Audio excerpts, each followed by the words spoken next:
5 minutes with Pastor Sis.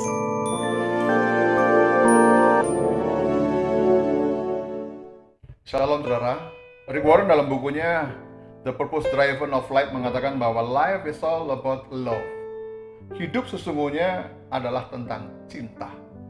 Oleh karena itu Tuhan memerintahkan kita untuk mengasihi Allah dengan segenap hati kita, dengan segenap jiwa kita, dengan segenap kekuatan kita, dan mengasihi sesama kita seperti kita mengasihi diri kita sendiri. Dan Allah mau kita menerapkan kasih yang sudah Ia tunjukkan kepada kita, supaya kita semuanya belajar seperti Dia yang mengasihi kita. Bahkan dikatakan bahwa semua dasar dari perintah Allah adalah kasih dari Allah.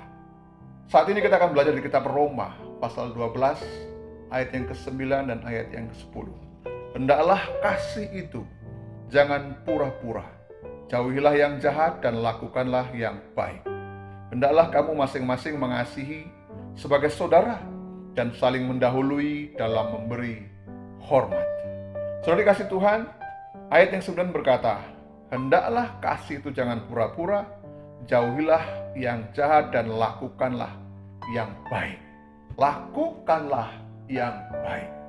Kasih menurut Roma 12 ayat 9 adalah tentang tindakan yang baik. Lakukanlah yang baik. Apa artinya melakukan yang baik? Melakukan yang baik artinya bertindak secara tidak pura-pura.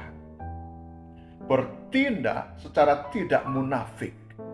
Apa artinya tidak munafik dan tidak pura-pura? Artinya adalah tindakan tanpa agenda yang terselubung, yang ujung-ujungnya adalah untuk pemuasan diri sendiri.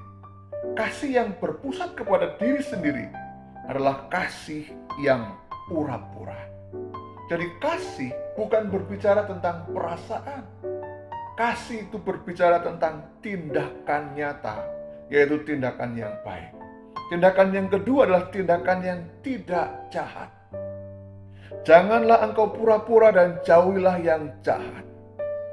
Sudah dikasih Tuhan, dalam bahasa asli dikatakan jijiklah dan bencilah untuk melakukan kejahatan. Kata jahat itu dalam bahasa asli adalah poneros. Sudah mungkin pernah mendengar kata pain, penderitaan, kesakitan yang susah untuk dihindarkan. Jadi orang yang mengasihi adalah orang yang menghindari orang lain sangat kesakitan, orang lain sangat menderita yang tidak terhindarkan. Ada sebuah kisah nyata di India. Ada seorang bapak yang bernama Dasrat Manji. Dia adalah seorang yang membelah gunung selama 22 tahun. Mengapa dia lakukan itu? Karena istrinya terjatuh dari tebing gunung itu. Dan akhirnya dia belah gunung itu supaya ada jalan dari tempat dia tinggal menuju ke desa lain dan tidak melewati tebing itu. Cintanya kepada istrinya dia habiskan dengan cara membelah gunung. Cinta atau kasih itu berbicara tentang tindakan. Kalau kita bertanya kepada Tuhan, Tuhan, apakah Engkau mengasihi aku? Maka jawab Tuhan Yesus, aku menjadi manusia, bahkan menderita, mati di Kalvari. Semua yang dilakukan Tuhan Yesus adalah cinta.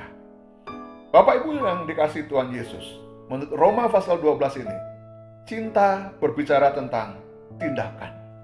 Yang kedua, cinta berbicara tentang hubungan. Ayat 10, hendaklah kamu saling mengasihi sebagai saudara yang mendahului untuk memberikan hormat satu dengan yang lainnya. Ada kata saling mengasihi, saling mendahului. Kata saling itu berarti ada tindakan timbal balik. Jikalau ada tindakan timbal balik itu berarti bicara tentang hubungan. Banyak sekali di antara kita mengasihi tetapi tidak ada hubungan. Yang Tuhan mau adalah ketika Tuhan mengasihi kita, kita selanjutnya memiliki hubungan dengan Tuhan. Tuhan bukan sekedar memberi kepada kita hidup kekal kemudian tanpa hubungan, bukan. Yang Tuhan mau adalah hubungan. Jadi kalau kita mengasihi orang lain, harus kita memiliki hubungan dengan orang itu. Kasih berhubungan dengan hubungan timbal balik.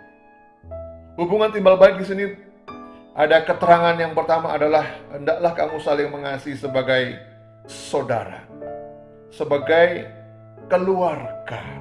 Karena kita keluarga Allah, hendaklah kita mengasihi sebagai keluarga. Yang kedua, hendaklah engkau memberi hormat. Memberi hormat artinya memberi nilai lebih kepada orang itu, karena orang itu adalah orang yang kita kasihi. Karena orang itu juga dikasihi oleh Allah. Kalau kita saling mengasihi, artinya kita saling memiliki hubungan timbal balik, saling menghormati, dan penuh dengan kasih mesra sebagai keluarga. Kiranya Tuhan menolong kita untuk belajar mengasihi seperti yang Tuhan mau. Tuhan memberkati saudara.